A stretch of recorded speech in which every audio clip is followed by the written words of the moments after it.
Om Namo Bhagavate Vasudevaya.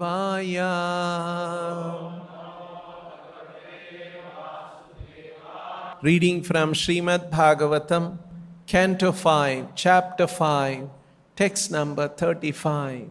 Vaihayasa manojava antardhana parakaya pravesha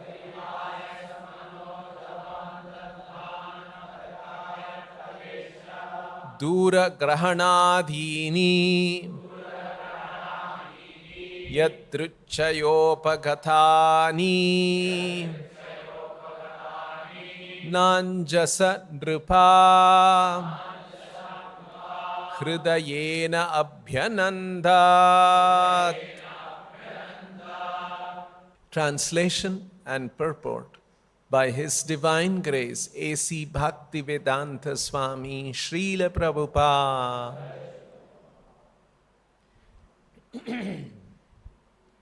O King Parikshit, just to show all the yogis the mystic process, Lord Rishabdeva, the partial expansion of Lord Krishna, performed wonderful activities. Actually, he was the master of liberation and was fully absorbed in transcendental bliss, which increased 1,000-fold. Lord Krishna, Vasudeva, the son of Vasudeva, is the original source of Lord Rishabdeva. There is no difference in their constitution, and consequently, Lord Rishabdeva awakened the loving symptoms of crying, laughing, and shivering. He was always absorbed in transcendental love. Due to this, all mystic powers automatically approached him, such as the ability to travel in outer space at the speed of mind, to appear and disappear, to enter the bodies of others, and to see things far, far away. Although he could do all this, he did not exercise these powers. Purport by Srila Prabhupada.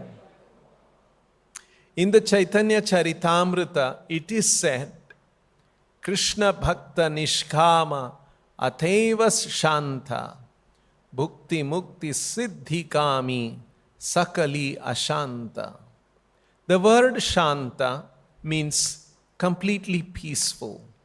Unless all one's desires are fulfilled, one cannot be peaceful. Everyone is trying to fulfill his aspirations and desires, be they material or spiritual. Those in the material world are ashanta, without peace, because they have so many desires to fulfill. The pure devotee, however, is without desire. Anyabhilashita shunyam. A pure devotee is completely free from all kinds of material desire. Karmis, on the other hand, are full of desires because they try to enjoy sense gratification.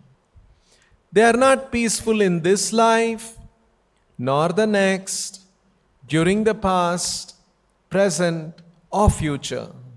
Similarly, jnanis are always aspiring after liberation and trying to become one with the Supreme. Yogis are aspiring after many siddhis, powers, anima, lagima, prapti, etc.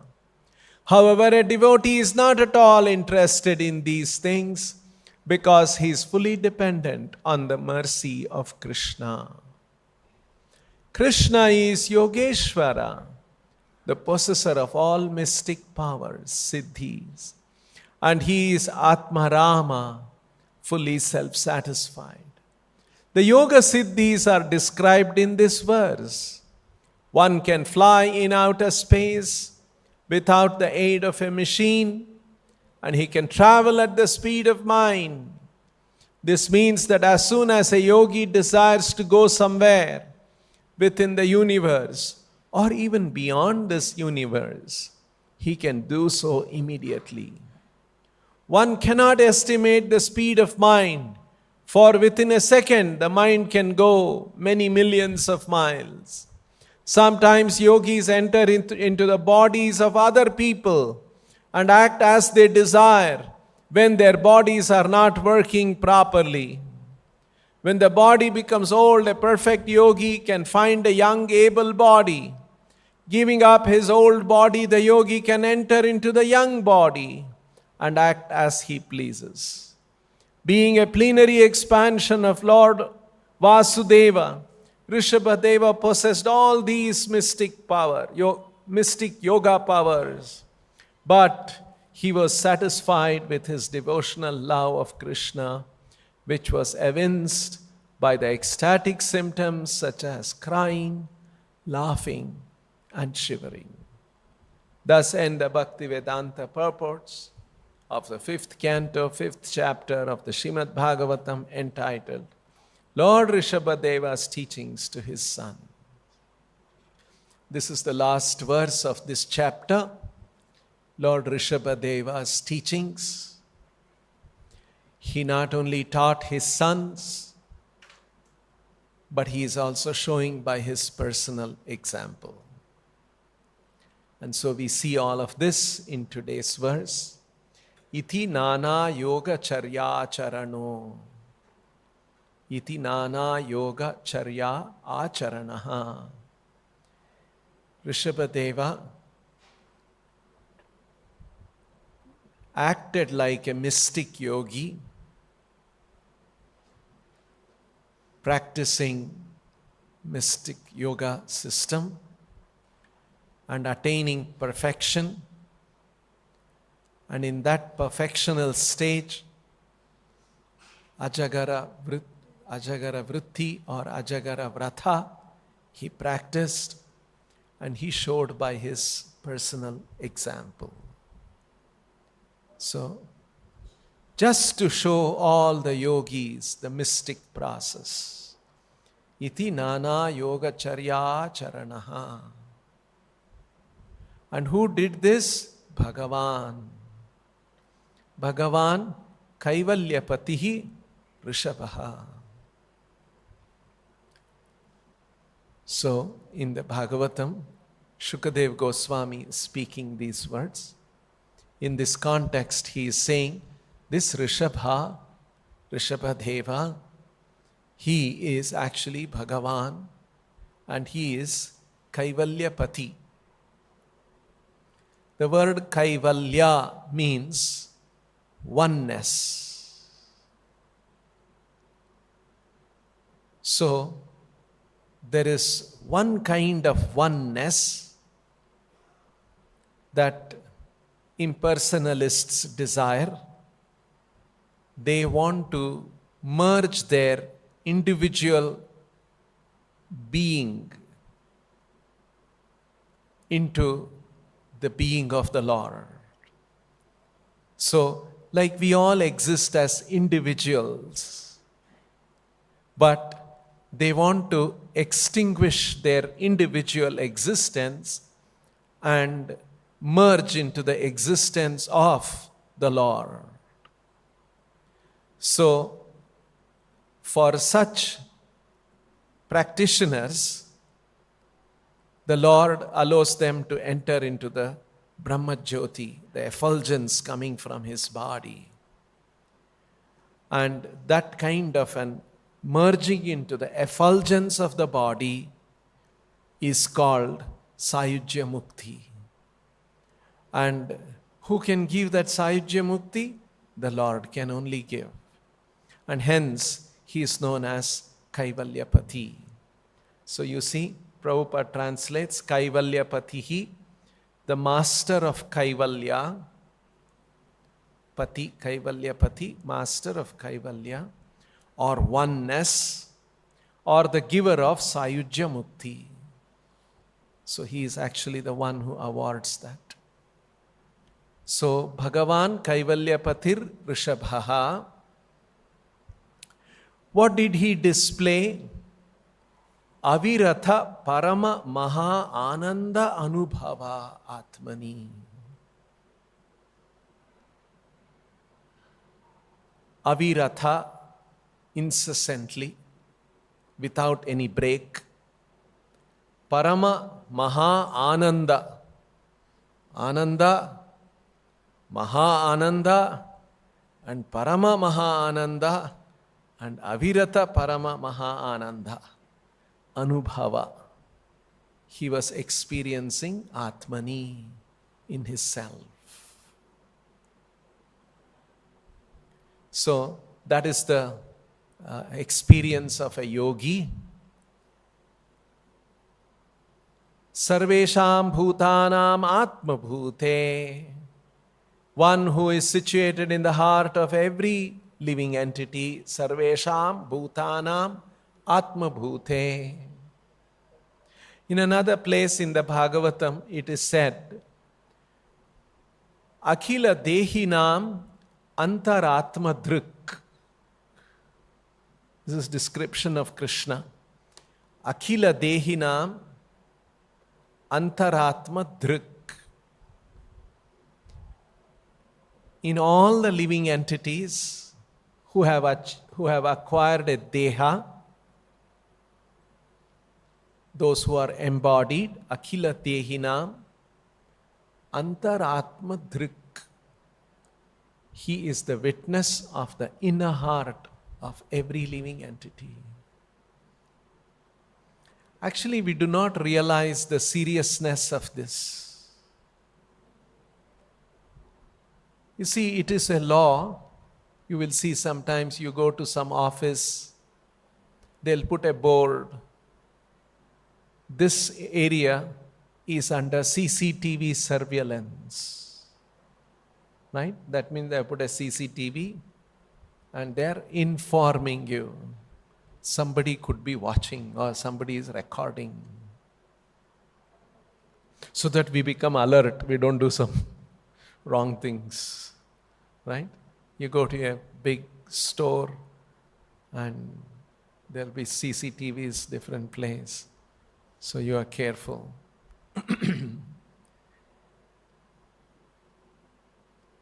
But now you see, and if we see such a board there, this is a CCTV surveillance zone, we are careful.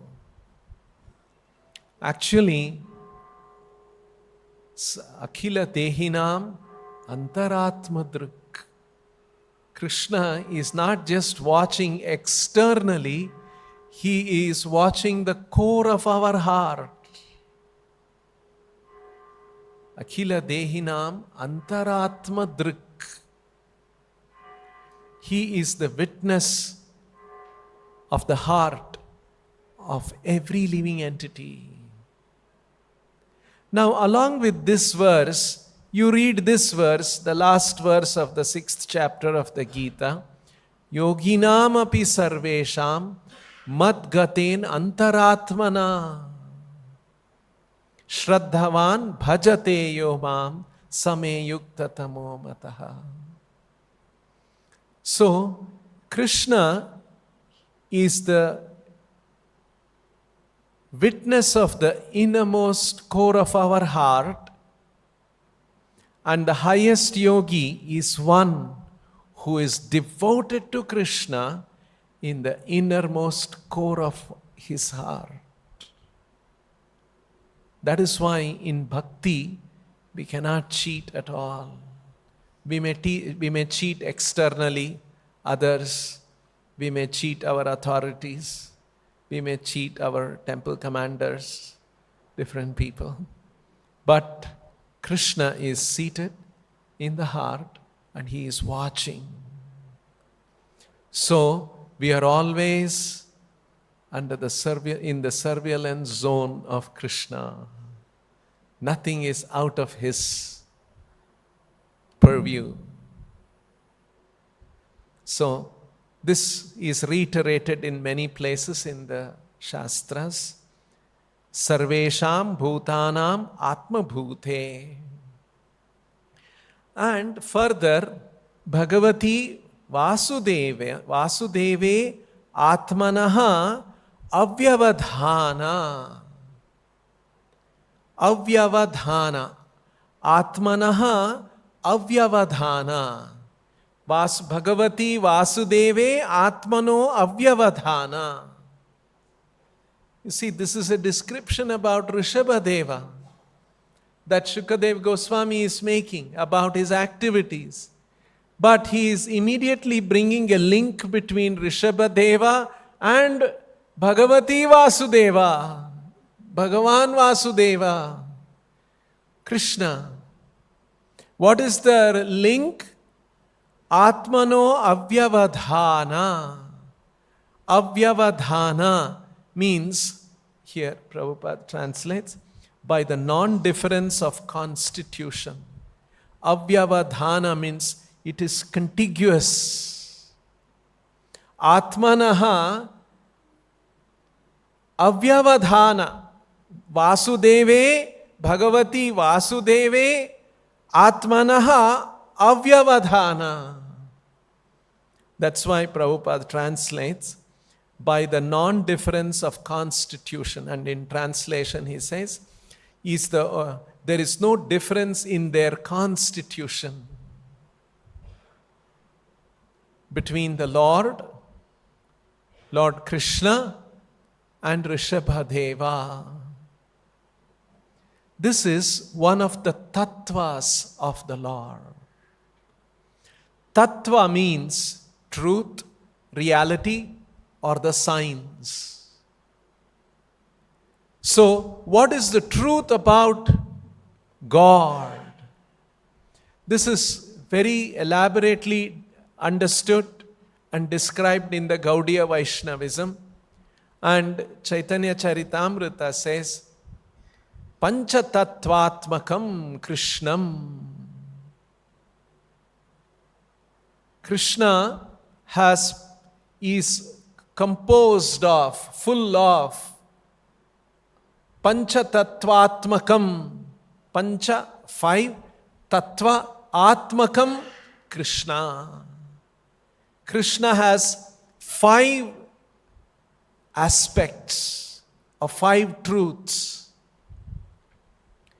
So, one of them is Lord, Krishna, and another aspect of Krishna is he has got expansions which are non-different in the constitution, Avyavadhana, like it is described here.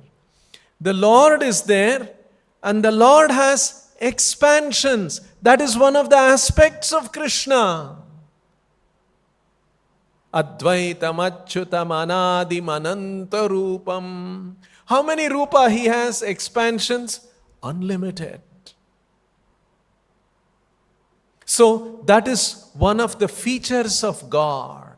God has an expansion. Now, this expansion further expands. And some of these expansions come to the material world. And that is called avatara. So there is God. God has expansion. And God's expansion sometimes appears in the material world. They are called avatara. So there is Bhagavan. And Bhagavan's expansion, Swarupa, and some of these expansions come to the material world, Avatara. So there are 3, Panchatattvatmakam Krishnam. Chaitanya Charitamrita has said there are 5 features. Krishna's expansion, some of them coming to the material world as Avatara. The 4th feature of the Lord is the Lord has many energies. And the principal energy is the energy that gives him bliss. Of course, there is also the Lord has the existential energy. The Lord has the conscious energy or awareness energy. The Lord has the energy that gives bliss. They are all his energies. So, the Lord's expansion, Lord's incarnation, and the Lord's energy of bliss. Hladini Shakti. And there is the fifth feature, another kind of expansion of the Lord, but Amsha expansion. It is, or Vibhinna expansion, meaning not all the potencies of the Lord exist in the expansion, but to a minute degree, the potencies of or the features or the qualities of the Lord expand in, are present in that Bhinna Amsha. These are the 5 features. Panchatattvatmakam Krishnam. You see? Now, when Chaitanya Mahaprabhu appeared, when the Lord took the form of a devotee as Chaitanya Mahaprabhu, okay, before that, usually we hear about various incarnations. So they are the incarnations of the expansion of the Lord. Lord's expansion, the Lord's expansion, some of them appearing in this world. They are the various incarnations. And Chaitanya Mahaprabhu describes the avatars of various categories. Guna avatara, Leela avatara, Yuga avatara, Shaktyavesha avatara. All these kind of things Chaitanya Mahaprabhu describes to Sanatan Goswami when he was speaking to him for 2 months on the banks of Ganga in Kashi. And Sanatan Goswami was making notes, and later on he wrote all these different books. And some of the notes that he wrote were available. Krishnadas Kaviraj Goswami gets those notes and he writes the Chaitanya Charitamrita. And that's how we get all this from the Chaitanya Charitamrita. So, usually the Lord's expansion, Lord's incarnation, and the original Lord is Krishnastu Bhagavan Swayam, is Krishna. And his expansion, the first expansion is Balaram. And the next many incarnations, many other expansions and incarnations happen. So when the Lord appeared as a devotee, as Chaitanya Mahaprabhu, his first expansion was Nityananda Prabhu. And the avatara aspect was represented by Advaita Acharya. That is why these 3 are called Vishnu Tattva. Lord's expansion, Lord's incarnations are called Vishnu Tattva. Not all incarnations are Vishnu Tattva. There could be Shaktyavesha avatars, Guna avatars, who are not necessarily Vishnu Tattvas. But in the case of Advaita Acharya, there were 3. And the Hladini Shakti is Radharani, and she appeared as Gadadhar Pandit. And the Jiva Tattva, Jiva expansion of the Lord, is the 5th expansion, and that was represented by Gadadhar Pandit.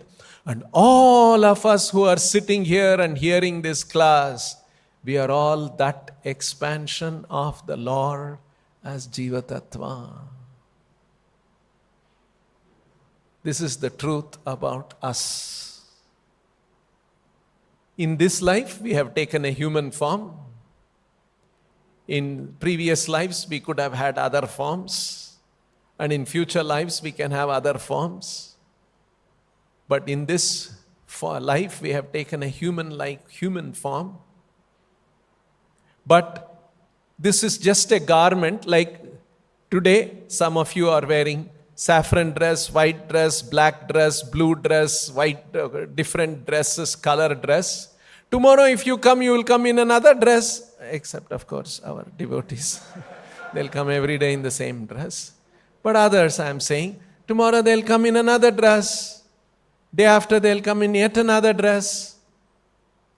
So like this, in this life we have come in this dress, but there is somebody inside who is actually the expansion of the Lord. We are an expansion of the Lord. Amsha expansion. Now encaged in a material body. What is this material body? Yet another energy of the Lord. The Bhinna Prakriti. Yet another energy. So our body is also energy of the Lord. Atma is also energy of the Lord. This material world is also energy of the Lord. Everything Vasudeva Sarvamiti. This understanding, to come to this understanding, requires many lifetime of cultivation of knowledge. Bahunam janmanam ante jnanavan mam prapadyate Vasudeva Sarvamiti. So, this clarity of understanding of all these things is very unique about Gaudiya Vaishnavism. So, here, that Vasudeva, Krishna's own non-different, constitutionally non-different appearance is Rishabdeva. Bhagavati Vasudevo Rishabdevaha Bhagavati Vasudeva Atmano Avyavadhana. That's why there is no difference in their constitution between the constitution of Rishabdeva and constitution of Krishna. Because they are all Vishnu Tattva expansions of the Lord. Now in one sense, there is no difference between the Lord's expansion, the Lord's incarnations, the Lord's energy, and Lord's Bhinna expansion also. But there is difference and there is oneness. There is oneness between Krishna and Balaram. There is also a difference between Krishna and Balaram. Between Krishna and the various incarnations, there is no difference, but at the same time, there is a difference.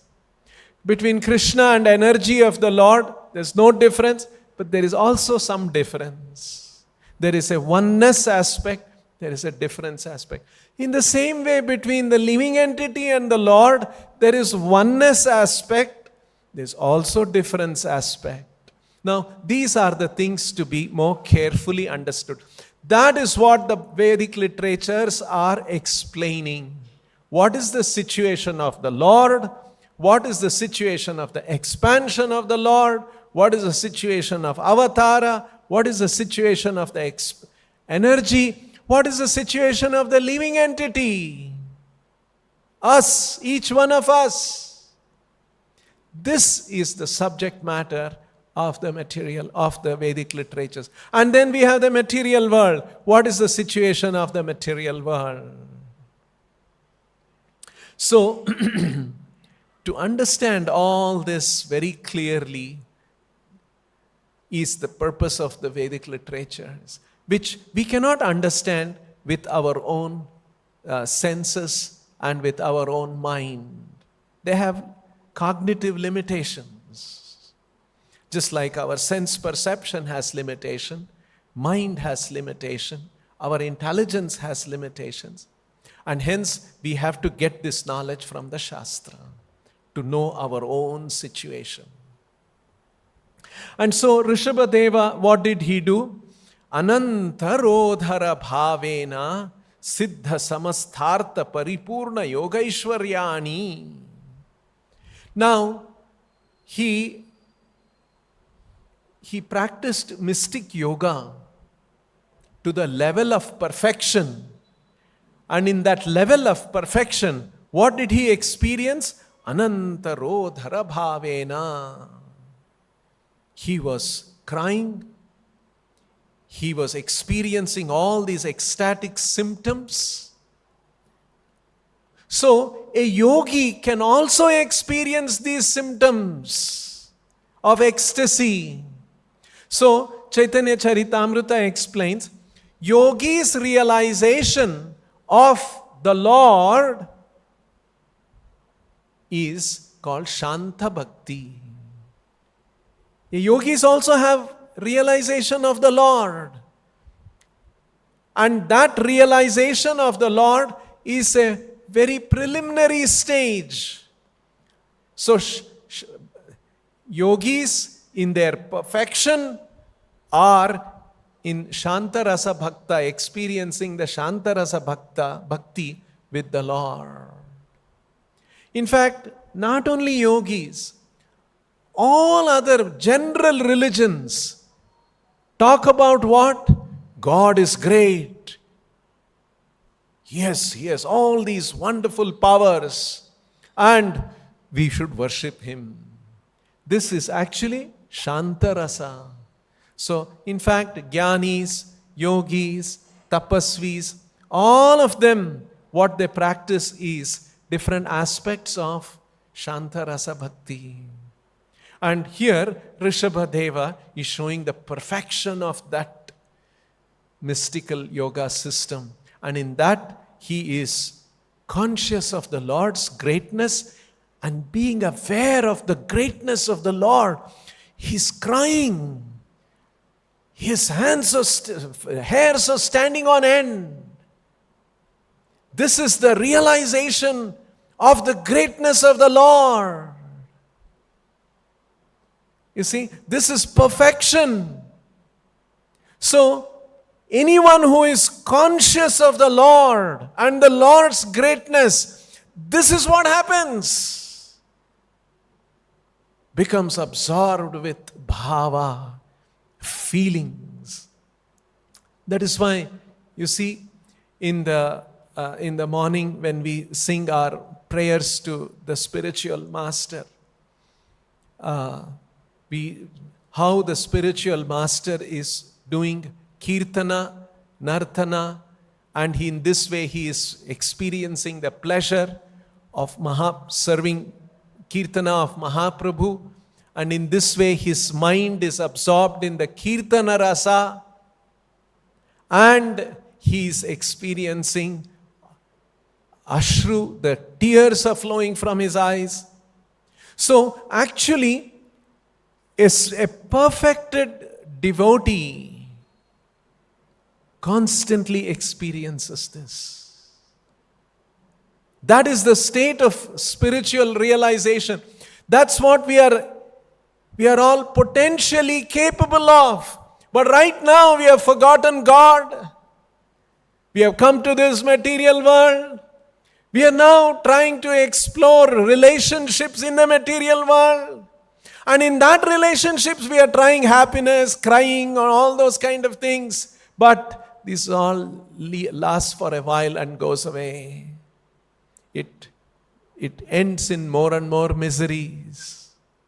This is what is actually happening. So, see how the Vedic literatures are bringing out our situation. What is our situation? Now, so many people read Shastra. Not everybody gets the full picture of all these things.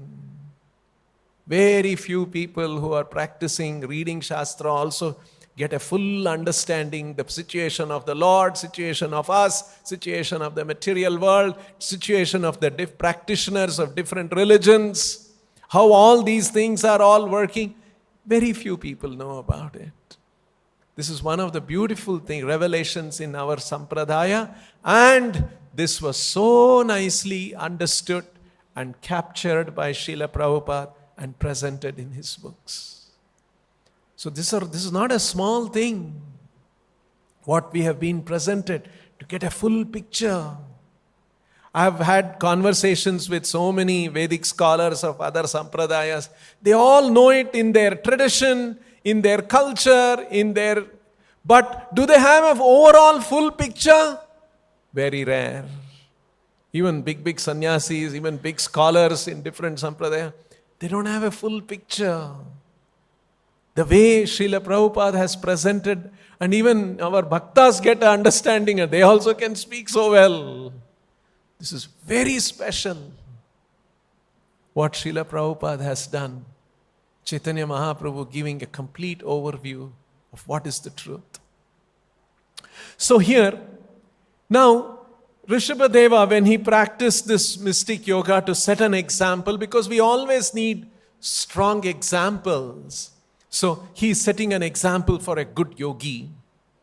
And so he had samasta artha paripurna yoga ishwaryani.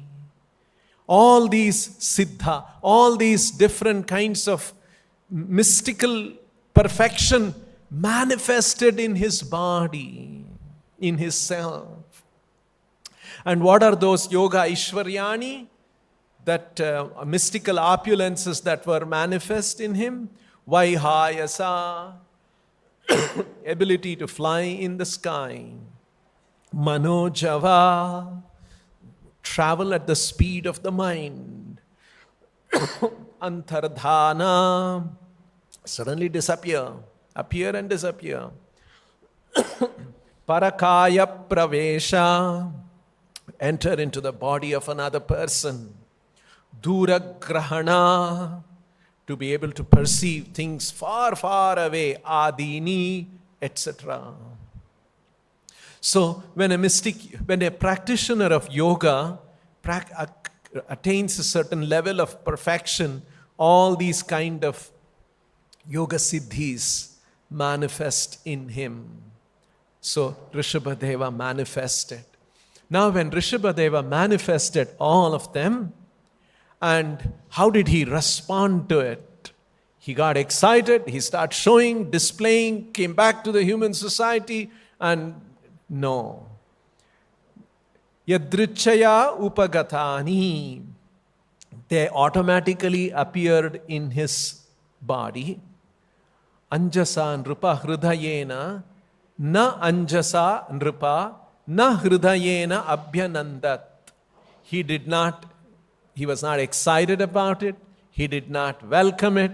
He did not go about displaying. He just ignored, because he saw much more than exhibition of these mystical powers. The higher purpose of mystical yoga is to experience that Shantarasa Bhakti with the Lord.